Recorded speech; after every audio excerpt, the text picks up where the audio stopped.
So did you get a chance to work with Mobb Deep while you were both signed under G Unit? There were actually rumors of a joint album. That would have been crazy, but no, we didn't get anything really done like Mobb Deep M.O.P. directly. You know what I'm saying? We didn't get anything done. But I tell you what, we did a record called Street Certified, and the title, the single titled Street Certified, had Prodigy and had Mobb Deep on it. Which, dude, I think that's the best feature record M.O.P. has ever done. And we've done a few, not a lot, but we've done a few. And the record means a lot to me because it's Mobb Deep, right? So people don't know this, but the first artist that I became cool with in the business was Mobb Deep. So we kind of came through the business together. And this is even before How About Some Hardcore. When there was a record called The Hill That's Real that Fame had a few records on and wrote a few records on as well. That's when I met them. But the Street Certified record means a lot to me because of the way it was handled, right? Like I actually got on the phone and had a conversation with Havoc and I text P about it, and I sent them both the record. We kind of all sat on the beat. We all sat on the beat for a few days. Me, Havoc, and Fame. And then when I finally got a hold of P and I sent it to P, the next day he sent the verse back, like set it off. It's like we didn't know what to do with it. You know what I'm saying? Because now it's a little bit of pressure too, right? You got M.O.P. and you got Mobb Deep on the record. Everybody, me, Fame, and Hav is probably sitting around like, God damn, what we gonna do? Like, I know this dude's verse gonna be crazy. I know this gonna do that, blah, blah, blah. So Prodigy sent it back so quickly and he set it off so right. And I'm so grateful for that. And yeah, like I said, bro, it's the record the feature that I love the most out of all the features M.O.P. ever did. So those are my guys. Wow. Yeah. I remember reading back in the day in 2005, 6 on some of the internet websites, a lot of people were trying to, predict that there might be a Mobb Deep and M.O.P. album. It started to build a lot of buzz. I would have loved to see that hit the stores. Yes. That could have been, oh my God, that could have been fire. And I'm sure there's some verses that P got out there. Maybe I'll call Hav and see if there's something that we should probably even put together. It would have been great if we had done it when our brother was still with us. You know what I mean? That would have been so amazing to go out and tour that, like M.O.P. and Mobb Deep. Because people always there's always that competition, right? And people had like, who's the best? M.O.P. Mobb Deep? That would have been so fire, bro. So yeah. Thank you for bringing that up. And I am going to call Havoc soon. Yeah, it's almost like the Who's the Hardest Rapper thing with Yes. LP and Hell Rel. Right. right. So yeah, that would have been so mean, man. John Cena, his theme music, The Time Is Now. How much did you have to do with that? How did they approach you about this sample? Well, you know what? This is something that they didn't approach us, right? With this about the sample. They just kind of used it. And it's hip hop, right? Like hip hop was actually created from something else, right? From another sound, from another something. So we didn't quite feel too bad about it, right? But when you thought about it, it's like, well, shit, you could have just said something, right? Don't not just say anything. So we had a conversation with them sometime after, it became popular or whatever, and everything kind of got situated. And remember, John Cena's a friend of the family's, right? He's friends with Freddie Fox with Bumpy Knuckles. So that was an easy conversation to have. Yeah, quick. You know what I'm saying? Just, let's get him on the phone. Real quick conversation. Whatever. I didn't know. I should have. Yes, you should have. All right, how do we rectify it? Let's get it smoothed out. No problem. This is hip hop. Let's keep moving. You know what I mean? Yeah. So it wasn't no big deal. Are you a fan of the WWE? I'm gonna be honest, bro. I don't know the difference between the WWE, the WWE. I don't know the difference. Like when we were kids, it was just wrestlers, right? Wasn't nothing bigger than the actual wrestler. You know what I'm saying? So Um, I was just having this conversation a couple of weeks ago, and I was talking to my wife about it. She going, "Who?" I'm going, "Dusty Rhodes." She go, "Who?" You know what? Forget it. You know what I'm saying? Forget about it. So yeah, everybody, like every kid in America, we were all fans of wrestling, but with the different uh WWEs and WW this one, I don't know who's who or what's what, bro. What Wrestling itself, yeah. were you telling your girl that The Rock had slapped Cody Rhodes, that he slapped the shit out of Cody Rhodes or something?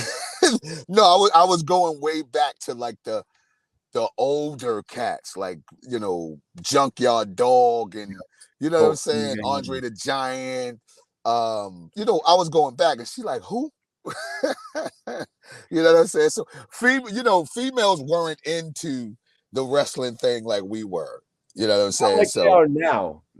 right, no, it's crazy now because I see there's a bunch of women wrestling now too as well. Oh yeah, yep. Yeah, They got their aspects now, women superstars, but also the girls love the wrestlers. Like my ex loved Randy Orton. You know what I'm saying? And loved right. the wrestlers. So, did you ever get a chance to do any more business with John Cena or the WWE based off this? No, not at all. Because it was just about that sample. You know what I'm saying? It was just about that sample. That's all. Um, I don't think. I don't know. Maybe there's a space for M.O.P there, but I didn't at that point. At that point, I didn't even look into it like that. We didn't look into it like that. But you never knows. Maybe down the line somewhere we can get something going. Is it a coincidence that John Cena had a spinner belt, used the Tony Yayo dance, and sampled the G Unit affiliated group all at the same time? I don't know, but I think the sample happened before G Unit or before M.O.P started moving around with G Unit. About a I year. don't know. Yeah, I don't know about that spinner belt. Maybe he was really G Unit influenced, bro, and maybe he wanted to be a part of G Unit. Who knows? His album did go gold. There you go. There you go.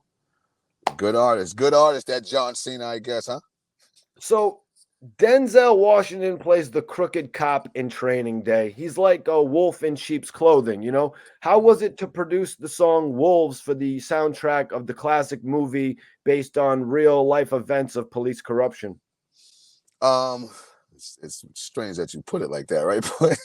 But so we're just talking music, right? Like we didn't do the record for that. We didn't do the record for the movie. We did the record with Crumb Snatcher from Boston, who was a Gangstar Foundation affiliate, right? Part of the Gangstar Foundation. We just did the record as we would normally do a record, and whoever was moving the record around got the record to the producers of Training Day, and that's how that happened. But I I like when they put it on in the movie when it comes on and Denzel's kind of going over the bridge or something like that, and you kind of hear my verse going. I love it. I love it. The I don't know who who even produced the record. I want to say Knots, but I don't want to discredit anybody. You know what I'm saying for whoever did the record. But great record. And yeah, it's just a record like any other record, man. Like I think at that part we're being artists and we're letting the teams around us, the people around us, kind of handle those things. So I don't know how that record got there, but I'm very grateful because I do receive residuals from it. So so I'm happy about that. Yeah, I was thinking maybe it was the classic wolves and sheep scene from the Denzel and Ethan Hawke from their scene was where you guys got the title, possibly. No, we just did the record and it just somebody figured out the business behind it. I don't know I don't think it was on our end. I think maybe somebody that was down with Crumb, maybe his management or something like that kind of put that together. Can you tell everyone about the new project? Oh yeah. Can you tell them about your project, the re-listening session, featuring artists like Method Man, Havoc, Daz Dillinger? Mm-hmm. Well, the re-listening session is I don't know if you know, brother, but you probably do because you seem like an encyclopedia over there. But the re-listening session is a full remix project of the listening session. Which the listening session was fully produced by my guy, Too Busy from Switzerland. Um, dope young producer. And I decided to do the re-listening session just so people could understand that, in my opinion, it's me being a little bit cocky now, that I can paint a Picasso on any canvas. And what I mean by that is I didn't change any vocal from the listening session. Not one vocal did I change. And I put every vocal on new beats, right? I got all these producers involved from around the world. I didn't have them send me beats and I do it. I sent all of them the vocals. And they created what we were calling the re-listening session. It's just so you could hear what I'd done with the listening session. If you missed something because you didn't like the style of the beat or the feel of the record, we remixed it for the re-listening session. And I need you to re-listen, right? Gotham with Method Man, one of my favorites. He came in and destroyed the beat, right? I chose Method Man for that record because Method Man is really a hip hop superhero. You know what I mean? Anywhere I go around the world and I run into Method Man, it's always the same vibe between him and I, and between the excitement of from the fan for him. So he's definitely a hip hop superhero. So that's why I had him on the Gotham record. Daz actually called me just because he saw some of the stuff that I was posting. He called me and go, "Yo, send me something to get on." And it's just so happened that I had this beat that I didn't know what to do with it, but it had such a West Coast vibe.